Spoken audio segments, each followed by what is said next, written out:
नमस्ते। Solid facts with Hemant अत्री में आप सबका स्वागत। जैसा आप देख रहे हैं, हेमंत सर हमारे साथ मौजूद हैं। बहुत स्वागत सर। सर, आज देश में, दिल्ली में, देश की राजधानी दिल्ली में, बिल्कुल भारत के दिल पर जिस तरीके का एक बड़ी और विभत्स घटना हुई है, उस घटना के बीच बिहार में सेकेंड फेज की वोटिंग हो रही है। हालांकि इस बीच में प्रधानमंत्री जी को लेकर के भी बहुत कुछ बातचीत हो रही है सोशल मीडिया पर। प्रधानमंत्री को अब लोग जो है वो भागा हुआ कह रहे हैं कि जब भी कोई घटना होती है, देश जब मुसीबत में होता है, तो नरेंद्र मोदी जो है वो देश से बाहर भाग जाते हैं, या अगर एक राज्य से दूसरे राज्य में भाग जाते हैं। तो इस तरीके की चीजें चल रही हैं। लेकिन इसी बीच बिहार में सेकेंड फेज की वोटिंग हो रही है। पहला सवाल तो ये सर कि जो जिस तरफ बिहार में वोटिंग का ट्रेंड जा रहा है, ये क्या कुछ कह रहा है? जरा हम इसको समझे, फिर उसके आगे और भी बहुत सारी बातचीत है। राम प्रकाश जी, नमस्कार। आपको, सारे दर्शक साथियों को भी। देखिए, सबसे पहले तो जो दिल्ली में कार विस्फोट हुआ है, उसमें जो मृतक है उनको हम अपनी विनम्र श्रद्धांजलि अर्पित करते हैं, और जो घायल हैं उनके शीघ्र स्वास्थ्य लाभ की कामना करते हैं। और इस सरकार को कुछ सद्बुद्धि आए इस तरह की घटनाओं से, और वो इन पे जो अपना पल्ला झाड़ने की बजाय कंक्रीट चीजों को सामने लेकर के, पुलवामा से लेकर के आज तक जितनी भी चीजें हुई हैं, किसी में कुछ सामने नहीं आया। लंबे लंबे नाम लेकर के छुट्टी कर दी जाती है। उम्मीद करते हैं कि दिल्ली के अंदर जो कुछ ये हुआ है, ऐसे सेंसिटिव समय में, जब बिहार का चुनाव शुरू होने में केवल 12 घंटे बचे थे सेकंड फेज का, तो अपने आप में ये चीज बहुत सारे सवाल खड़े करती है। और इस बात को मैं यहीं पर छोड़ के आगे बढ़ते, आपने कहा बिहार विधानसभा के दूसरे फेज का चुनाव। मैं और आप जिस समय अब बात कर रहे हैं, उससे पहले 20 जिलों में आज 122 सीटों पर वोटिंग हो रही है बिहार के सेकंड और फाइनल फेज के अंदर। और 1 बजे तक का जो वोटिंग परसेंटेज है वो 47.62% है ऑफिशियल। इसका मतलब बड़ा साफ है कि जो पिछले फर्स्ट फेज के अंदर 6 तारीख को चुनाव हुआ था, उससे इस समय तक का अगर आप मैच करेंगे, तो 6% के आसपास ज्यादा पोलिंग है। ये अपने आप में ऐतिहासिक है बिहार के मामले में, और अनप्रेसिडेंटेड भी। इससे पहले इतना वोटिंग परसेंटेज कभी भी नहीं हुआ है। और आपको जानकर हैरानी होगी कि 1 बजे तक जो हाईएस्ट वोटिंग हुई है आज, वो अपने जो मुस्लिम बाहुल एरिया है किशनगंज, उसमें सबसे ज्यादा 1 बजे तक 51.86% मतदान हुआ है। जबकि आपको पता, वाईएसआर के नाम पर दुनिया भर के धुआंधार तरीके से वोट काटे गए थे। तो एक तरफ वोटिंग अच्छी चल रही है, दूसरी तरफ आपको पता है कि 6 तारीख को फर्स्ट फेज का चुनाव हुआ था, और उसको आज पूरे 5 दिन हो गए वोटिंग खत्म हुए। अब तक चुनाव आयोग ने कोई भी ऐसा आंकड़ा जारी नहीं किया जिसमें वोटिंग परसेंटेज, कितने वोट पड़े, पुरुषों के कितने हैं, महिलाओं के कितने हैं। सो कहते हैं ना कि पूरा डिटेल ब्रेकअप देना, आधिकारिक आंकड़ा जिसके उसको कहते हैं, वो अभी तक नहीं दिया गया है। ये अपने आप में एक ऐसी चीज है जो चुनाव आयोग, अब तो नया चुनाव आयोग हो गया, अब तो डिजिटल चुनाव आयोग और पता नहीं क्या क्या हो गया है। आज से 30-40 साल पहले भी देखेंगे तो ये सारे फिगर्स चुनाव से अगले दिन आ जाया करते थे। नहीं तो जब इतना ये चीजें तो सर लोकसभा वाली साउंड कर रही हैं कि भाई आप जी, इतने दिन तक आंकड़ा नहीं बता रहे, पहले फेज का आंकड़ा क्यों नहीं बता रहे हैं? क्या ज्ञानेश कुमार गुप्ता वहां भी चोरी करवा रहे हैं क्या? अभी इतना सब कुछ करने के बाद, एसआईआर होने के बाद, अभी भी वोट चोरी करने की जरूरत पड़ रही है? सीसीटीवी कैमरे बंद करवा दे रहे हैं। अमित शाह जा रहे हैं तो वो लिफ्ट के सीसीटीवी फुटेज जो है, उस सीसीटीवी कैमरों को ढकवाया जा रहा है कपड़ों से, कागज से। कौन सी मीटिंग चल रही, कौन सा खेल चल रहा है? कहाँ गया आंकड़ा? वो digital election commission of India कहाँ चला गया? राम प्रकाश जी, जो लोकसभा के अंदर 20 दिनों तक ये नाटक कर सकते हैं, तो बिहार में तो अभी तक 5 ही दिन हुए। और मुझे और आपको क्या पता कि ज्ञानेश कुमार किसी इंतजार में बैठे हो कि ऊपर से कोई संकेत आएगा कि सेकेंड फेज की वोटिंग हो लेने दीजिए। रीजन नहीं, वो वाइज कहीं डेटा, ऐसा तो नहीं वो कनपट्टी पे कट्टा सटाया गया हो ज्ञानेश कुमार के कि बैठे रहो यहीं, मुंह मत खोलना? नहीं, वहां सट्टा लगाने करने की जरूरत नहीं है। वो सट्टा पहले सब करके ही अपॉइंटमेंट ली है, आजकल ऐसा लगता है। जिस शर्मनिरपेक्षता और निर्लजता के साथ वो सारी चीजें करते हैं, लोगों के सामने, माइक के ऊपर, टीवी के ऊपर, उसमें अब कोई कनपटी पे और कट्टे की जरूरत नहीं बची है। वो स्वतःस्फूर्त चीजें आप मान करके चलिए कि वो उस मोड के अंदर ही है। और इस पे मैं बताऊंगा आपको सारी डिटेल्स, मैंने एक आध खबर भी भेजी है आपको। बेसिकली क्या है कि मुझे ऐसा लगता है कि जब 6 तारीख वाले पोलिंग की भी आज तक डेटा ना देने का केवल एक ही मतलब है कि आज का डेटा और आ जाए, उसका थोड़ा सा एक बार स्टडी कर ले इनके एक्सपर्ट्स, और उसके बाद जो खेलते हैं ना खेल, आज कुछ फिगर बताएंगे, 3 दिन बाद फिगर फिर कुछ बताएंगे, 2 दिन बाद, और 14 तारीख को जो फाइनल काउंटिंग हो जाएगी उसमें कुछ और फिगर मिलेगा। इनको कोई रोकने टोकने वाला है नहीं, ना इनको अदालत का डर है, ना किसी और चीज का डर है, ना लोकलाज का डर है। तो अभी मुझे लगता है ज्ञानेश कुमार शायद इंतजार कर रहे होंगे कि आकाओं का क्या आदेश आता है, कितना वोट डलवाना है, कितना दिखाना है, कितना बढ़वाना है। और ये सब स्वतः स्फूर्त नहीं हो जाता। इसमें समय लगता है। और खासतौर पर सेकंड फेज का देखें बिना आउटकम, उसको कैसे बताएं, बताइए आप थोड़ा रहम कीजिए उनके ऊपर। यहाँ तो मुस्लिम एरिया और सारा हरियाणा में तो ऐसा कुछ भी नहीं था। हरियाणा में भी जो खेल किया गया वो आपको ध्यान नहीं किया। जिस दिन वोटिंग खत्म हुई उस दिन कितना था, 2 दिन बाद कितना था, और फाइनल डेटा जब काउंटिंग हुई तो कितना आया। और डेटा मैच भी नहीं करता आजकल। तो उतावले मत होइए। जब ये सारा गुणागणित हो जाएगा, कहाँ डेटा मैनिपुलेट करना है, कितना करना है, जब सारी वोट चोरी के आंकड़े फाइनल हो जाएंगे कि यहाँ हमने ये खेल करना है, उसके बाद आपको बता देंगे कहाँ समस्या है। इसमें जल्दबाजी मत कीजिएगा। अभी तो बेसिकली क्या है कि कल सरेआम तेजस्वी यादव ने क्या कहा कि भाई इलेक्ट्रॉनिक उसका जमाना है, सारे का सारा आईटी का जमाना है। फिगर्स जब आपके पास है तो आप ब्रेकअप क्यों नहीं दे रहे। और जो आप जैसे मेरे जैसे कुछ साथियों ने इंडिपेंडेंट जो वो किया है इसका एनालिसिस अभी तक, जो वोटिंग पर 17 के हिसाब से, जो भी छोटे मोटे लेवल पे हो सकते, मैसिव लेवल पे तो इलेक्शन कमीशन को ही पता है सारी चीजों का। तो उसमें एक बात बड़ी साफ आ रही है, जो एनडीए अपना जो ढोल पीट रहा था ना कि 10,000 रुपए महिलाओं को देने का बड़ा लाभ हुआ है और महिलाओं ने पुरुषों को पीछे छोड़ दिया है, जो अभी तक लिमिटेड एक्सेस है लोगों के पास सर्वे की, उन्होंने ये बताया है, जो विश्लेषण किया है, कि महिलाओं की वोटिंग ज्यादा नहीं है। और जो ज्यादा वोटिंग है वो जेन जी की है, यूथ की ज्यादा है। उन्होंने cutting across cast and party lines और कटिंग अक्रॉस रिलीजियस लाइन उन्होंने वोटिंग की है।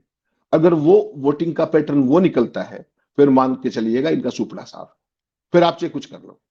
और अगर कुछ और खेल करके वोट परसेंटेज घटाने बढ़ाए, क्योंकि आपको पता है ना, लोकसभा चुनाव में 5 करोड़ वोट बढ़ा दिए थे पहले दिन से लेकर काउंटिंग तक, और उस पर तमाम विवाद आज तक होते, ये अलग बात है, कोई पूछने वाला नहीं है। तो रामप्रकाश जी, ये जो कुछ भी हो रहा है ना, ये चुनाव आयोग जो अपनी विश्वसनीयता थी उसकी कबर खोदने में लगा हुआ है। और आम आदमी जो बिहार का था, जो मैं आपको हमेशा एक बात कहता हूं कि 24 जून को जब से एसआईआर हुई, उसके पीछे जो मंशा हुई और जिसके पीछे जो कुतर्क दिए गए, घुसपैठ या फला ये, और किसी सवाल का जवाब नहीं दिया गया, तो आम आदमी ने, मुझे लगता है कि उस खेल को पकड़ लिया है। और यही कारण है कि इतनी जबरदस्त वोटिंग हो रही है बिहार जैसे राज्य में। वरना आपको पता है 52%, 54%, एट दी मैक्स 55%। और फर्स्ट फेज के बाद 65% तो चुनाव आयोग ने माना ही ना कि 65% वोटिंग हुई है। आज जो 1 बजे तक का फिगर है वो उससे भी ज्यादा जा रहा है। तो मुझे लगता है कि इसके जो परिणाम है वो निश्चित तौर पे सरकार के लिए आंखें खोल देने वाले होंगे, चाहे वो केंद्र में हो चाहे नीतीश के लिए हो। ऐसा मेरा मानना है। सर लेकिन वोट चोरी का क्या करेंगे? वोट चोरी तो बहुत सामान्य हो गई है भाई। डीके शिव कुमार ने एक बड़ी संख्या में फॉर्म साइन करा करके दे दिया मल्लिकार्जुन खड़गे को। क्या करिएगा? वोट चोरी से कैसे निपटा जाएगा? बात तो वहां आकर के खड़ी हो जाएगी ना। बिहार के लोग चाहे कुछ वोट कर लें। नहीं रामप्रकाश जी, जो इतनी मैसी वोटिंग है ना, इसका कुछ न कुछ फॉल आउट जरूर, इतना कैसे कर पाएंगे? जो 65.0 तो उस दिन बता दिया आपने, इसके बाद आप ज्यादा क्या कर लोगे? 1 या 2% बढ़ा दोगे? ये तो है नहीं कि 6% बढ़ा दोगे। जो आपने पहले उसमें एसआईआर में काटे वो एक अलग पक्ष है। लेकिन जिस तरीके की वोटिंग हो रही है, अगर मान लीजिए इसमें जो आकलन है इंडिपेंडेंट लोगों का कि इसमें जेन जी ने ज्यादा वोटिंग की है, यंगस्टर्स ने ज्यादा की है, यूथ ने ज्यादा वोटिंग की है, तो उस वो तो एन ब्लॉक वोटिंग होती है, आपको पता ही है। उन्हें किसी पार्टी से, कास्ट से कोई लेना देना नहीं है। या तो वो सरकार के पक्ष में है या सरकार के विरोध में है। तो बिहार का युद्ध सरकार के पक्ष में तो कम से कम नहीं है, जो आपने पूरे कैंपेन के दौरान देखा। तो कुल मिलाकर के ये जो आज की वोटिंग है, मुझे लगता है ये निर्णायक इस दौर में क्लियर कर देगी कि बिहार का चुनाव कहां जाके बैठेगा। रही बात डीके शिव कुमार की, तो आज उन्होंने 1,12,00,000 के आसपास सिग्नेचर साइन करा के दिए हैं, ओरिजिनल ऑथेंटिकेटेड सिग्नेचर। कि उस पर जो लिखा है, जो कांग्रेस पार्टी का कैंपेन था, जो वोट चोरी रोको अभियान का जो हिस्सा था, उसमें ये केवल कर्नाटक के सिग्नेचर्स हैं। और इसमें क्या कहा गया है कि महाराष्ट्र, हरियाणा, मध्य प्रदेश और तमाम राज्यों के अंदर वोट चोरी हुई है। तो ये ऑथेंटिकेटेड सिग्नेचर्स हैं। और कांग्रेस पार्टी की योजना है ऐसे 5 करोड़ सिग्नेचर इकट्ठा करके राष्ट्रपति को देने की। तो चुनाव आयोग की जो एक अर्जित साख थी 1952 से लेकर के अब तक, वो तो आपको पता है गटर में जा चुकी है। इनको किसी बात की कोई शर्म नहीं। बेसिकली जो जिस गति को राजीव अग्रवाल प्राप्त हुए रिटायरमेंट के बाद, तो आप देख के चलिए कि किस तरीके से अपने कार्यकाल की शुरुआत में ही ज्ञानेश गुप्ता की उससे बुरी गत बढ़ चुकी है। और आज जब मैं और आप बात कर रहे हैं, ठीक उसी समय सुप्रीम कोर्ट के अंदर एसआईआर पर दोबारा से सुनवाई शुरू हो गई है। और उसमें वेस्ट बंगाल के और जो अपने क्या नाम है तमिलनाडु ने जो नए केसेस फाइल किए एसआईआर के खिलाफ, उन पर भी हियरिंग होनी है। तो ये सारे का सारा एक तरफ वो चल रहा है, एक तरफ ये चल रहा है। और इस सारे के अंदर जो डेमोक्रेसी के अंदर जो आम आदमी की जो एक, चुनाव आयोग सबसे बड़ा क्या था कि भाई चुनाव आयोग कभी गलत नहीं करेगा। आज पूरे देश में स्थिति क्या है? कर्नाटक जैसे एक राज्य में अगर 1,12,00,000 लोग वोट चोरी के हस्ताक्षर कर रहे हैं तो पूरे देश का आप समझ सकते हैं फिर कौन सी तो विश्वसनीयता बचेगी, कौन सी साख बचेगी, कौन सा लोकतंत्र निर्मला बचेगा। सर, निर्मला सीतारमण जी देश के वित्त मंत्री हैं, उनके पति परागला प्रभाकर साहब वो चिंतित हैं। उन्होंने तो साफ कहा है कि 79 सीटें 79 सीटों पर धांधली की गई, अदरवाइज इंडिया गठबंधन 316 सीटें जीतती। जी। तब क्या करेंगे? और उन्होंने ये वैसे नहीं कहा, ये पहली बार नहीं कहा, उन्होंने डेटा के बेस के आधार पे कहा है कि जिस तरीके से 15 स्टेट्स के अंदर डेटा मैनिपुलेशन किया गया वोटर टर्नआउट के नाम पर, और उनकी जो ये चीज है पूरी पिछले 2 दिन से जबरदस्त वायरल है कि किस तरीके से 2024 के लोकसभा चुनाव में 79 पार्लियामेंट्री कंस्टिट्यूएंसीज के अंदर खेल किया गया, और उसमें बेसिकली क्या है कि इंडिया ब्लॉक की सीट 313 हो जाती और 5 करोड़ के आसपास वोट बढ़ाई इन्होंने, जो आज तक के इतिहास के अंदर कभी नहीं हुआ। तो इलेक्शन कमीशन ऑफ इंडिया जिस तरीके की अपनी साख के ऊपर वो कर रहा है सारे का सारा, और कोर्ट्स जिस तरीके से उसको हर बात में लाल झंडी देते, वो हरी झंडी देते जा रहे हैं, उसको लेकर के प्रवक्ता ने बड़ी गंभीर बातें पब्लिक प्लेटफॉर्म पे की। ऐसा नहीं कि उन्होंने पहली बार कहा है, हर बार वो डेटा के साथ आते हैं और वो सारी चीजें क्लियर कर रहे हैं। इस बार भी उन्होंने जो कहा, देखिए वो राजनीतिक अर्थशास्त्री है और उनकी साख निर्मला सीतारमण से कहीं ज्यादा है। ये अलग बात है कि आपका जो पोमेरियन मीडिया है वो उनको नहीं दिखाता। आज जब वोटिंग खत्म नहीं हुई है बिहार में, आपको पता है वोटिंग अभी 6 बजे तक चलेगी, उसके बावजूद भी जो आपके पोमेरियन मीडिया है, चाहे वो टीवी चैनल हो चाहे वो सर्वे एजेंसियां हो, उनके दफ्तरों में एग्जिट पोल के आंकड़े पहले ही तैयार हो चुके हैं, ऑलरेडी तैयार है। और ये जो सोकॉल्ड आपका एग्जिट पोल का इवेंट है, ये शाम 6 बजे से शुरू हो जाएगा, और इसमें क्या होगा उसमें भी निश्चिंत रहिए, उसमें 100% एनडीए की सरकार बना के सोएंगे सारे भाई, ठीक। लेकिन बिहार में एक चीज की और गारंटी मानिए, आज तक बिहार के अंदर कोई भी ओपिनियन पोल और एग्जिट पोल कभी सक्सेसफुल नहीं हुआ हिस्टोरिकली। तो वोटिंग आने होने दीजिए, थोड़ा सा एक परसेंटेज का आइडिया हो फाइनल किस दिशा में गया। अगर 70, 72, 71 के आसपास, 65 से 70 के बीच में कहीं भी होता है फर्स्ट फेज से ज्यादा, तो तय मान करके चलिएगा ये एनडीए और नीतीश के लिए बहुत गंभीर खतरे की घंटी है, मोदी शाह के लिए भी खतरे की घंटी है। और वैसे में कितना डेटा मैनिपुलेट कर लेंगे, क्योंकि इन्होंने तो पूरा खेल ओपन एंड शट केस कर दिया था ना, जब एसआईआर में 65 लाख का वोट काटे थे। तो इनको ये अंदाजा नहीं था कि ये मामला इस तरीके से चला जाएगा। और बेशर्मी देखिए, जो आज 11 तारीख है, 11 तारीख को सेकंड फेज की वोटिंग, फर्स्ट फेज की वोटिंग कब थी? 6 तारीख को। वो डेटा नहीं आया, वो एक अलग पक्ष है। 6 की वोटिंग के बाद 7 तारीख को भी महिलाओं के खाते में 10-10 हजार रुपए डाले। क्या कर रहा है चुनाव आयोग? खुद चुप। सूत्र बता रहे कि ये तो ऑनगोइंग स्कीम है। और ये ऑनगोइंग स्कीम शुरू कब हुई थी पता है आपको? 26 तारीख को, यानी कि जिस दिन चुनाव आयोग ने कार्यक्रम घोषित किया उससे ठीक 10 दिन पहले, और उसको ऑनगोइंग स्कीम बताया गया। और मैंने एक स्टोरी भेजी है आपको, देखा। आपने तो इलेक्शन कमीशन कवर किया है, मुझे जरा एक चीज समझाइए सर, दर्शकों के लिहाज से भी ये जरूरी है कि जो स्कीमें चुनाव अनाउंस होने के पहले शुरू हो गई हों, और वो क्या चुनाव चलते के दौरान, मॉडल कोड ऑफ कंडक्ट लागू होते रहने के दौरान, इसके पहले क्या उस पर रोक लग जाती थी या वो चलती थी? आखिर पहले भी तो इस तरीके से देश में बहुत सारे चुनाव हुए होंगे। राम प्रकाश जी, बिल्कुल स्टैंडर्ड ऑपरेटिंग प्रोसीजर है कि जिस दिन चुनाव आपने कार्यक्रम घोषित कर दिया और फाइनल वोट काउंट होने के बीच में किसी भी तरीके की रेवड़ी नहीं बटेगी किसी भी रूप के अंदर, सरकारी जिसको आप कहते हैं, किसी भी सरकार की तरफ से। जिस दिन वोटिंग अनाउंस किया आपने तब से लेकर के अब तक। और यहां देखिए, फर्स्ट फेज की वोटिंग 6 को होगी, 7 को भी पैसे बट रहे। इसलिए मैं आपके नोटिस में वो बात डाल रहा था कि ऐसी 2 घटनाएं तमिलनाडु के अंदर हो चुकी है, जब वहां ऑनगोइंग स्कीम, एक किसानों के लिए स्कीम थी और एक रंगीन टीवी वाली खबर, आपको बहुचर्चित खबर आपको याद, जब रंगीन टीवी बांटे जा रहे थे सरकार की तरफ से, तो वो स्कीम्स पहले से ऑनगोइंग थी। लेकिन इलेक्शन कमीशन ने एक चिट्ठी के ऊपर उन दोनों स्कीमों को बंद कर दिया, ये कहकर के code of conduct in place है। और यहां इलेक्शन कमीशन मुंह फेर के बैठा है। इसलिए मैं कहता हूं कि जो गणेश गुप्ता, राजीव अग्रवाल और सुनील अरोड़ा जैसे जो जीव हैं, इन्होंने किया क्या है कि you show me the man and I will show you the rule. तो ये मुंह देख करके वो कर रहे, जिसको कहते हैं ना टीका लगाना, तिलक करना, उस तरह की स्थिति है। सभी आचार संहिता की, सारे कानून, कायदे कानूनों की, हर चीज की धज्जियां उड़ा दी है और अपनी ही विश्वसनीयता। आप बताइए ना, जिस दिन पोलिंग हुई उसके 24 घंटे के अंदर तो आज से 20-20 साल पहले भी फिगर्स आ जाया करते वोटिंग के। अब क्यों नहीं आ रहे? लोकसभा चुनाव में शर्मनिरपेक्षता कर चुके हैं, 20-20 दिन तक डेटा नहीं दिया, याद होगा आपको। और वही प्रवक्ता ने कहा कि 5 करोड़ वोटों का खेल किया गया है, परसेंटेज बढ़ा बढ़ा के। इसलिए नहीं करते कि दोनों फेसों का आज पहले फेस का कर लिया, 6 तारीख का इनको एग्जैक्ट आइडिया है कंस्टिट्यूंसी वाइज, आज 11 वाला है, रात भर इनके एक्सपर्ट बैठेंगे कि इसमें ये खेल कर ले, ये खेल कर ले तो ये हो जाएगा, और उसके बाद वो सारे आंकड़े आने शुरू होंगे जिसको देख करके दुनिया भी दंग रह जाएगी, यार ये क्या है, ये लेकिन स्थिति है। ऑनगोइंग स्कीम तो ठीक है सर, बहुत सारी वीडियो, बहुत सारी फुटेज, बहुत सारी खबरें ऐसी हैं जिसमें साफ ये दिखाया जा रहा है कि भाजपा के तमाम उम्मीदवार कोई नकदी बांट रहा है, कोई कुछ बांट रहा है, उस पर भी ज्ञानेश कुमार गुप्ता मौन है। क्या हो गया है, कहीं उनका मुंह गड़बड़ तो नहीं हो गया है कि बोल ना पा रहे हो, या फिर मैं वहीं आके खड़ा हो जाऊंगा कि कहीं वही कनपट्टी पे कट्टा तो नहीं सटा हुआ कि चुप बैठे रहना।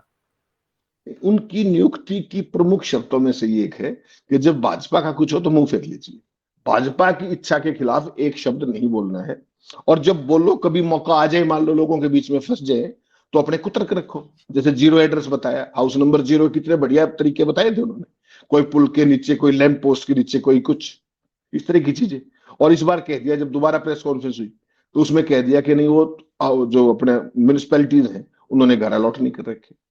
तो अपनी हर बात के अंतर कंट्राडिक्शन, क्योंकि देखिए जो व्यक्ति सच बोल रहा हो ना, उसको पिछली बातें याद रखने की जरूरत नहीं होती, जिसने बोलनी ही झूठ है तो हर बार वो एक नया कुतर्क ले आता है, और शर्म को पहले ये साइड में कर चुके हैं।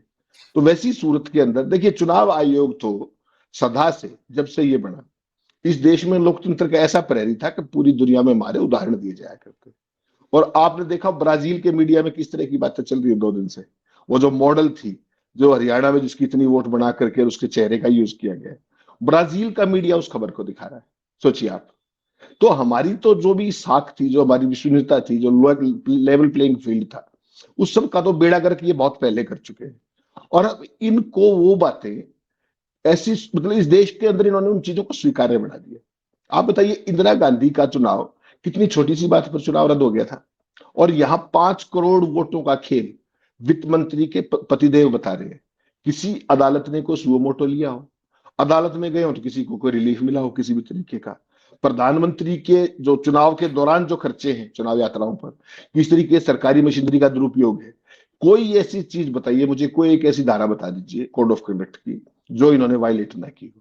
उसके बावजूद क्या कोई नोटिस आया, क्या कोई चर्चा हुई, क्या चुनाव आयोग ने, बाकी तो छोड़िए, कोई जवाब तलब भी तो छोड़िए, कोई किसी को क्वेश्चन भी किया है क्या? सरेआम कहते घूम रहे हैं, घुसपैठिए करते घूम रहे हैं। ना वो अमित शाह बता रहे हैं, ना चुनाव आयोग बता रहा है कि भाई कितने घुसपैठिए थे, कुछ नहीं। जब कुछ कहने को नहीं है तो डरा लो, भरमा दो, झूठ बोलना तो है, उसके अलावा कुछ नहीं है। लेकिन मुझे लग रहा है कि जो नंबर्स आ रहे हैं, चाहे वो पहले फेज के 65% हो, या जो सेकंड फेज में आज जिस तरीके के नंबर्स आ रहे हैं, मुझे लगता है एक ये सुखद संकेत है कि देश की जनता एटलीस्ट जाग रही है इनके घटिया इरादों के प्रति, और वो उस चीज से डिसवेड होने की बजाय कि चलो इन्होंने जो करना है करना, हम वोट नहीं डालेंगे, उसका उल्टा है कि अगर ये करते हैं तो हम इनका इलाज करते हैं। उस भावना के साथ बिहार में जो वोट डाल दिए, एक ये बहुत ठंडी हवा का एक झोंका है, और मुझे लगता है शाम तक बिहार के लोग इनको अपने वोट के अधिकार का प्रयोग करके इनको एक ऐसा माकूल जवाब देंगे कि याद रखेंगे लंबे समय तक। सर, अमित शाह साहब ने एक स्टेटमेंट दिया था, एक रैली में वो बोल रहे थे, और बोलते हुए उन्होंने कहा था कि भारतीय जनता पार्टी 160 सीटें जीत करके बिहार में सरकार बनाने जा रही है। आज सेकेंड फेज की वोटिंग है, उसके बाद हम लोग एग्जिट पोल देखेंगे जिसका आप जिक्र कर रहे थे। 160 के आसपास आंकड़ा पहुंचेगा कि नहीं पहुंचेगा? राम प्रकाश जी, इनका तो पहुंचता नहीं है, तो मेरे से लिखवा लीजिए, दूसरों का पहुंच जाए तो मैं कोई ज्योतिषी नहीं हूं। इनका तो नहीं, आपको 2000, एग्जिट पोल में उस आंकड़े को सेट किया जाएगा कि नहीं किया जाएगा? नहीं वो पक्का कोशिश करेंगे, वो निश्चिंत रहिए आप, वो एक्सरसाइज पक्की होगी। देखिए हरियाणा में तो इन्होंने हथियार डाल दिए थे ना राम प्रकाश जी, कंप्लीट हथियार डाले थे। जो एग्जिट पोल 70-72 सीट कांग्रेस की दिखा रहे थे, उसके बाद खेल पलटा है भाई। तो ये उस तरह की चीजें करते हैं। लोकसभा चुनाव में आपको ध्यान हो, मोदी और अमित शाह क्या कहा करते, अब की बार 400 पार, और कहां टिके आके सर 240। लेकिन भाजपा लड़ी ही 101 सीट पे है, तो 160 सीटें जीतेगी कैसे भाजपा? भारतीय जनता पार्टी कह रहे थे अमित शाह की भारतीय जनता पार्टी 160 सीटें जीत करके सरकार बनाने जा रही है। कहां से लाएंगे 101? अगर पूरी की पूरी जीत लेंगे तब भी तो 59 और चाहिए होगा, तो 160 कहां से लाएंगे? तो भूल जाते हैं ना कि अब बीजेपी के झंडे के नीचे और भी तमाम लोग हैं, भूल जाते हैं वो, उनको नहीं, लगता है कि लेकिन जो बिहार में आएंगे। तो वो खुद दूसरे के झंडे के नीचे हैं। हाँ, तो उस बात को वो भूल जाते हैं। आज की तारीख में देखो, उनको ये पता है कि नीतीश की पार्टी उनके कंप्लीट ग्रिप के अंदर है, कहीं कोई चूक करने वाला नहीं है। नीतीश के जो पदाधिकारी, नीतीश का पार्टी प्रेसिडेंट, नीतीश के तमाम करीब के लोग, सबका रिमोट ऑलरेडी, जबकि वो ड्राइविंग सीट पे है, मुख्यमंत्री होते हुए भी उनका रिमोट अमित शाह जी के पास ऑलरेडी दिल्ली में है। और चुनाव के बाद की क्या स्थिति होगी, उसमें एक बात तो आप मानेंगे ना कि जो नीतीश की सीटें आएंगी उससे ज्यादा तो बीजेपी की है। इसमें तो कहने में कहीं कोई संकोच है। तो उसी को सारी सीटों को जो भी एनडीए की हैं, जो आनी है और नहीं आनी है, उसको सबको अपनी मान करके अपने अमित शाह जी ये कहने में सक्षम है और इससे बड़ा दावा करने में भी सक्षम है। आपको याद नहीं 200 सीटें बताया करते बंगाल के अंदर, और फिर कितनी आई थी? 3 फिगर्स में भी नहीं आए थे। तो अगर दावा बड़ा नहीं करो तो बात नहीं बनती। जो जो इनका जो भक्त मंडली है उसके अंदर करंट नहीं आता पूरे देश के अंदर। जो स्टोरी ये है वो पैसा नहीं लगाते। आपको ध्यान है ना एक बार क्या कहा था मोदी जी ने कि 304 सीटें, और एग्जैक्टली 304 आ गई थी। तो ऐसे तो इतना बड़ा तो कोई ज्योतिषी नहीं है कि जो 544 में से इतनी सीटें बता दे, लेकिन बताई उन्होंने और वो आई। लेकिन इस बार उस लेवल का डेटा मैनिपुलेशन हो पाएगा। और जो ये वोटिंग ट्रेंड है ये इतना कंफ्यूजिंग है कि मुझे लगता है कि इस बार ये खेल करेंगे तो भी उसमें फंसेंगे, क्योंकि ये जो भी कुछ सोच के खेल कर रहे हैं, वोटिंग ट्रेंड कहीं उससे दूसरी दिशा में जाता देख रहा है।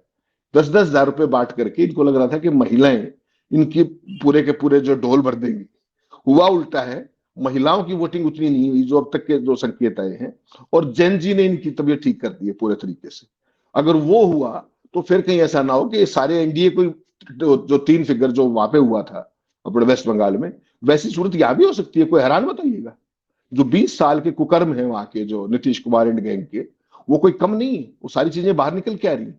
जो अडानी को जो जमीन लास्ट मोमेंट पे जो अलॉट की है 1 रुपए प्रति एकड़ के दम पे, आपको क्या लगता है छोटा इशू था क्या? और उसके ऊपर जो अमित शाह जी ने वहां ये कहा टीवी इंटरव्यू के दौरान कि जब उद्योग तो लगा दे लेकिन यहाँ पर जमीन नहीं। तो आप सोचिए, उसको राहुल गांधी ने, ऐसी कोई जनसभा नहीं है जो राहुल, तेजस्वी और प्रियंका ने नहीं उठाई कि लोगों को रोजगार मिल जाए। उस इंडस्ट्री के लिए तो जमीन नहीं है, और अडानी को लुटाने के लिए हजारों एकड़ जमीन है। तो उस चीज ने जैन जी को बहुत गहरे तक प्रभावित किया है कि जो लुटा रहे हैं बिहार को। एक तरफ रोजगार नहीं है, ऊपर से 1 रुपया, 200 करोड़ की जमीन है वो, और वो 1 रुपया के हिसाब से लीज पे दे दी। और रही से ही कसर आर के सिंह ने पूरी कर दी। पूर्व केंद्रीय मंत्री है, बिजली के भी महकमे के रहे हैं, होम सेक्रेटरी रहे हैं, मोदी के कभी प्रिय रहे हैं। उन्होंने बता दिया कि 65,000 करोड़ का घपला अडानी वाले मामले में 25 साल तक होगा। ये रेट है बिजली का। तो उस चीज ने भी मतलब आग में घी का काम किया है। और इन्होंने जो प्रोपेगेंडा जो भी क्रिएट किया था ना, एक फाल्स बज जो क्रिएट कर रहे थे, वो जब चुनाव खत्म होके जब आखिर तक आया, तो उसमें जिस तरीके का प्रियंका ने चुनौतियां दी इनको मंच पे खड़े होकर के, जिस तौर पे महिलाओं की भागीदारी थी, जिस तौर पे वोट चोरी के नाम पर जब लोगों से पूछा गया कि कौन जिम्मेदार है, आपको याद है पहला नारा क्या लगाया लोगों ने? प्रियंका ने पूछा वोट चोरी कौन करता है, पहला नाम नरेंद्र मोदी। दोबारा पूछा अमित शाह। तीसरा पूछा ज्ञानेश गुप्ता। चौथा पूछा एस एस सिंधु। 5वें नंबर पे जोशी का नाम। तो यानी कि एक 5 लोगों का गिरोह। आपने कुछ नहीं कहा, आपने केवल सवाल पूछा और लोगों ने बता दिया। और लोग भी कौन से? बिहार के, जिनको अपेक्षाकृत ग्रामीण एरिया के अंदर गरीबी और तमाम दुश्वारियों के कारण रिलेटिवली उतना सजग नहीं माना जाता जनरल नॉलेज के मामले में। लेकिन वहां तो ज्ञानेश गुप्ता से लेकर के सबकी पोल खुल के खड़ी होगी वहां पर। तो ये जो वोटिंग टर्नआउट आप देख रहे हैं, ये उसी का जवाब देने के लिए जो इन्होंने खेल किए है ना भाई। एक चीज तो बिहार के अंदर विपक्ष ने साबित करी ना, चाहे वोट अधिकार बचाओ यात्रा थी, चाहे उनका कैंपेन था, कि जो वोटिंग परसेंटेज होती आई है बिहार में, उस वोटिंग परसेंटेज से तो एनडीए जीतेगा। तो लोगों से उन्होंने अपील की कि अपना बूथ भी संभालो और अपनी वोट भी संभालो और वोट का भुगतान करो। उसी का ये परिणाम कहीं ना कहीं आपको नहीं लगता कि इतनी मैसी वोटिंग हो रही है? इन्होंने तो क्या क्या ड्रामे रचे हैं। 10,000 का एक मामला छेड़ा, जो दूर दूर के राज्य थे वहां से ट्रेनें भर भर के, अनशेड्यूल्ड ट्रेनें बीजेपी के वर्करों को लाए हैं। उसके बाद भी अगर सर डेटा नहीं मिल रहा है तो आप सोचिएगा केवल कि क्या मामला है। सर डेटा बाद में अब हम लोग खोजा जाएगा, पहले जरा एक चीज को डिकोड करिए। आज दूसरे फेज के इलेक्शन के दौरान नीतीश कुमार साहब लल्लन सिंह के घर क्यों चले गए? उस लल्लन सिंह के घर जो सार्वजनिक तौर पर बयान देते हैं कि मुख्यमंत्री तो विधायक दल का नेता तय, विधायक दल तय करेगा, विधायक दल की बैठक में चुना जाएगा। क्या नीतीश कुमार को सारी चीजें पता है? टिकट बांटने को लेकर के लल्लन सिंह और संजय झा की क्लास लगाई नीतीश कुमार ने। आज उसी संजय झा के घर के लल्लन सिंह के घर क्यों पहुंच गए नीतीश कुमार? देखिए, इसके 2 कारण है राम प्रकाश जी। एक तो उनका स्वास्थ्य उनके साथ नहीं है, शारीरिक तौर पर भी, मानसिक तौर पर भी। और दूसरी चीज बिल्कुल कैटेगरिकली क्लियर समझिएगा कि उनका कंप्लीट रिमोट, जिसमें सारे के सारे फंक्शंस हैं, वो दिल्ली के हाथ में है। आज की तारीख में Nitish Kumar completely completely finished हैं, जहां तक उनकी खुद की पार्टी और उनके पॉलिटिकल करियर का सवाल है। इसमें आप किसी तरीके की कोई वो मत मानिएगा। नीतीश कुमार ने ये जो कदम उठाए, ये आत्मघाती कदम, उनके साथ ये होना ही है। अभी तो ललन सिंह के घर गए हैं, अभी तो और देखिए कहां कहां धक्के खाएंगे, उनको इंतजार भी कराया जाएगा। ये तो उन्होंने खुद चुना ना ये रास्ता, तो अदरवाइज वो सरकार ठीक ठाक चली रही थी। लेकिन जो भी परिस्थितियां रही होंगी जिसके कारण उनकी बाजू मरोड़ करके उनको वापस एनडीए के फोल्ड में लाया गया, और जो कस्में खाया करते कि मैं कभी नहीं जाऊंगा, और जो प्रधानमंत्री बिहार की जमीन पे कहा करते कि नीतीश से कभी समझौता नहीं करेंगे, दोनों साथ है ना। तो नीतीश की तो ये गति होनी ही थी। अभी तो देखिए एक बार रिजल्ट आ लेने चाहिए, इससे भी ज्यादा बुरी गति बढ़ेगी। विद इन दी पार्टी भी देखिएगा और आउटसाइड दी पार्टी भी। With in the political system देखिएगा and outside the political system. उस व्यक्ति ने ये राह खुद चुनी है, इसके लिए कोई और दोषी नहीं है। और वो जो कहते हैं ना, जैसे कर्म करोगे वैसा ही फल, तो उस वो फल के लिए तैयार रहिए। उनके साथ कम से कम वही होने वाला है। और अब तक प्रशांत किशोर की मैं किसी बात से सहमत हूं या ना हूं, एक बात उन्होंने शुरू में कही थी, वही बात मैं हमेशा कहता आया हूं। जब ये दोबारा आए थे एनडीए के फोल्ड में, मैंने तब कहा था कि नीतीश कुमार का ये आखिरी आत्मघाती गोल है। इसके बाद उनको समय नहीं मिलेगा अगली गलती करने के लिए। ये उनके जीवन की आखिरी सियासी गलती है, और वो प्रूव हो गई जब वो ललन सिंह के घर के चक्कर काट रहे हैं। इससे ज्यादा एक मुख्यमंत्री, सर्विंग मुख्यमंत्री की दुर्गति नहीं हो सकती कि जिस व्यक्ति को उन्होंने आगे बढ़ाया, सब चीजें की, और आज वो बीजेपी के लिए बैटिंग कर रहा है और नीतीश को उसके घर जाना पड़ रहा है। इसको कोई पॉलिटिकली कोई बहुत मानता मत कहिएगा कि नीतीश तो नेहरू जी की तरह सबके घर चले जाते हैं। It's not like that. ये एक मैसेजिंग होती है। और दूसरी बात मत भूलिएगा कि अभी भी जब मैं और आप बात कर रहे हैं, 2.5-3 घंटे की पोलिंग बची हुई है। अभी भी लोग, तो इसका एक मैसेज, बिहार के अंदर खबर है, आप कुछ भी कहिए, आपके पोमेरियन खबर बताए या ना बताए, सोशल मीडिया का जमाना है, ये खबर बिजली की तरह फैलेगी और इसका भी एक इम्पैक्ट होगा, मान के चलिए। बिल्कुल, उसका इम्पैक्ट कितना पड़ता है 14 नवंबर को क्लियर हो जाएगा। लेकिन सब कुछ अपनी तरफ, सब कुछ एक जगह पर है। ज्ञानेश कुमार गुप्ता एक जगह पे है, ज्ञानेश कुमार गुप्ता की मेहनत एक जगह पर है। वो मेहनत कितना रंग लाएगी, सबसे बड़ा सवाल यही है। सरकार कौन बनाएगा, मुझे लगता है इससे बड़ा सवाल ये है कि ज्ञानेश कुमार गुप्ता की मेहनत कितना रंग लाएगी, वो ज्यादा बड़ा सवाल है। बहुत बहुत शुक्रिया सर हमसे बात करने के लिए। Thank you so much.